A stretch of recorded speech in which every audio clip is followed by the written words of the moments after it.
ओम नमो भगवते रामकृष्णाय। सार्थक परिपूर्ण जीवन के लिए महत्वपूर्ण सबक स्वामी जगदात्मानंद जी की महान पुस्तक जीना सीखो से। अच्छी आदतें विकसित करने के लिए हमें दृढ़ संकल्प करना चाहिए। अच्छी आदतें और अच्छा चरित्र विकसित करने के लिए अनंत धैर्य और दृढ़ता की आवश्यकता होती है। आइए अब हम सुनेंगे स्वामी जगदात्मानंद जी की ही वाणी। एक अच्छी आदत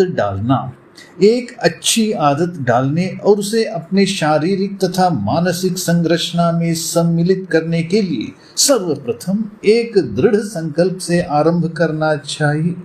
अस्थिर तथा ढुलमुल भाव एक ऐसी मनस्थिति के द्योतक हैं जिसमें अनुशासन का नितांत अभाव है।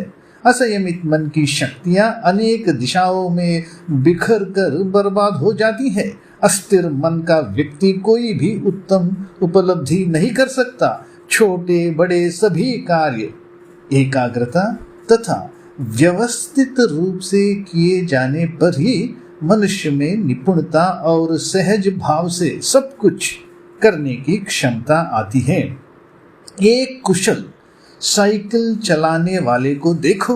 साइकिल चलाते हुए ही वह मित्रों से बातें कर सकता है तथा अपने चारों ओर की सुरम्य दृश्यावली का आनंद भी ले सकता है, और वह बिना किसी भय, उलझन या चिंता के अन्य वाहनों तथा पैदल चलने वालों को बचाते हुए निकल जाता है।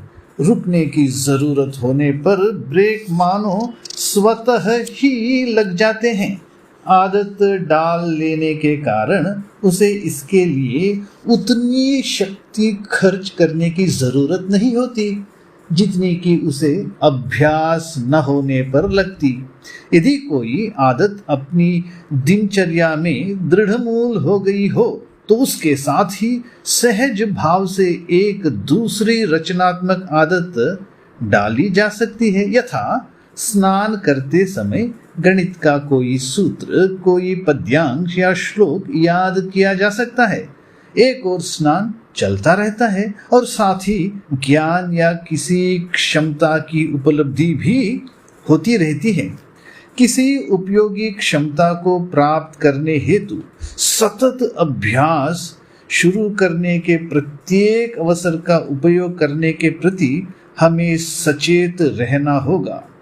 किसी उपयोगी क्षमता को प्राप्त करने हेतु सतत अभ्यास शुरू करने के प्रत्येक अवसर का उपयोग करने के प्रति हमें सचेत रहना होगा। हमें सावधानी पूर्वक स्थान तथा समय की ऐसी परिस्थितियां बनानी होंगी जो प्रभावी रूप से हमें लापरवाही या अनिश्चय के गड्ढे में गिरने के प्रलोभन से रोक सके। संक्षेप में, तुम्हें अपने व्यक्तिगत गुणों में विकास के संकल्प या निश्चय की रक्षा के प्रत्येक अवसर का उपयोग करना होगा।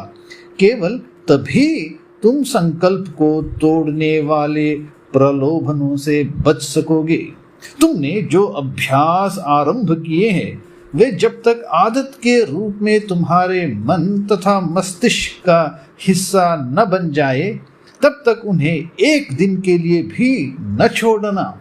यदि एक दिन के लिए भी अभ्यास को छोड़ दिया जाए तो अगले दिन उसे टालने के लिए तुम्हारा मन कोई नया बहाना ढूंढ लेगा। श्री प्रकाश पडुकोणे बैडमिंटन के एक प्रसिद्ध खिलाड़ी हुए हैं।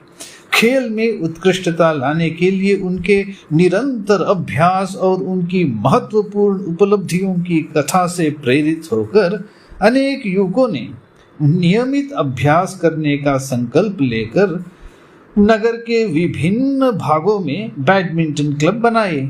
वे लोग बड़े उत्साह पूर्वक प्रतिदिन क्लब जाने लगे, पर 7-8 दिन बाद ही वे लोग किसी न किसी बहाने एक एक कर क्लब से अनुपस्थित होने लगे। महीने भर में ही उन युवकों के उत्साह के साथ ही सारे क्लब भी लुप्त हो गए। प्रकाश पडुकोणे ने 17 वर्ष अभ्यास किया था, पर उसके छद्म अनुयायी 17 दिन भी लगातार अभ्यास नहीं कर सके। हमें सफलता के लक्ष्य तक पहुंचाने के लिए केवल इच्छा या क्षणिक उत्साह ही यथेष्ट नहीं है। नियमित अभ्यास के कष्ट से बचने के लिए मन एक न एक बहाना ढूंढ ही लेगा। दीर्घ काल तक लगन तथा धैर्य पूर्वक किया गया अभ्यास ही हमारी इच्छा को नियमों के अनुकूल ढाल सकता है। दीर्घ काल तक लगन तथा धैर्य पूर्वक किया गया अभ्यास ही हमारी इच्छा को नियमों के अनुकूल ढाल सकता है। ओम शांति शांति शांति। हरि ओम तत्सत। श्री राम कृष्णार्पणमस्तु।